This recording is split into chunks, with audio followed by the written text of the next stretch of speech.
मैं तुम्हें एक डरावनी चुड़ैल की कहानी सुनाता हूँ। चुड़ैल की रात बहुत समय पहले एक छोटे से गांव के पास घना जंगल था। गांव वाले उस जंगल में अंधेरा होने के बाद कभी नहीं जाते थे। कहते थे कि वहां एक चुड़ैल रहती है जो रात में रोती हुई औरत की तरह आवाज लगाती थी। गांव के लोग डरते डरते जी रहे थे। लेकिन एक दिन गांव का बहादुर युवक अरुण बोला, ये सब अंधविश्वास है। आज मैं उस जंगल में जाऊंगा और साबित कर दूंगा कि चुड़ैल जैसी कोई चीज नहीं होती। रात का समय था। चांद बादलों के पीछे छिपा हुआ था। अरुण हाथ में लालटेन लेकर जंगल में गया। अचानक उसे धीमी धीमी रोने की आवाज सुनाई दी। हूं हूं। उसका दिल जोर जोर से धड़कने लगा।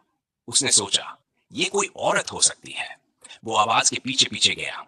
जैसे ही वह एक पुराने बरगद के पेड़ के पास पहुंचा, उसने देखा सफेद साड़ी में एक औरत पीट करके बैठी है। उसके बाल जमीन तक फैले हुए हैं। अरुण ने हिम्मत करके पूछा, कौन हो तुम?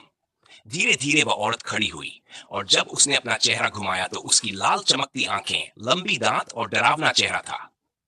वो और कोई नहीं, वो चुड़ैल ही थी। अरुण डर के मारे भागने लगा, लेकिन चुड़ैल हवा में उड़ते हुए उसके सामने आ खड़ी हुई। उसकी आवाज गूंजी, अब तुम मेरे जंगल में आ गए हो। यहां से कभी नहीं जा पाओगे। उस रात के बाद अरुण कभी गांव लौटा ही नहीं।